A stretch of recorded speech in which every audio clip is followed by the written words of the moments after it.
Welcome to Chillin' 101. We hope this video helps.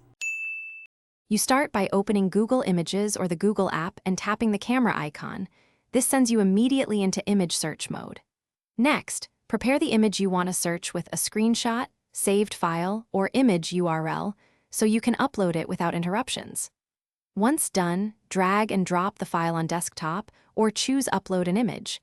This first step tells Google what to analyze, which saves time versus typing vague keywords and gives you visual matches faster. You should now refine the search using Google Lens and built-in filters to get more useful matches. Use Lens to crop or highlight a specific object. This helps the algorithm focus on the part that matters and reduces noise from backgrounds.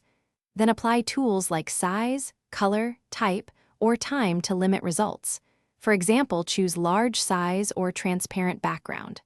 Finally, combine short text keywords with the image to steer results toward the exact context. You finish by saving useful results to your library or copying the image address so you can reference matches later.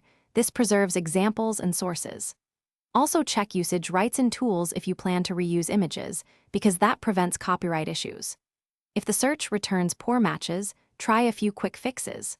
Crop a different area, use a higher resolution image, or clear your browser cache and repeat. These steps often correct recognition errors and deliver better, more relevant matches. Thanks for watching. Consider subscribing if we helped you.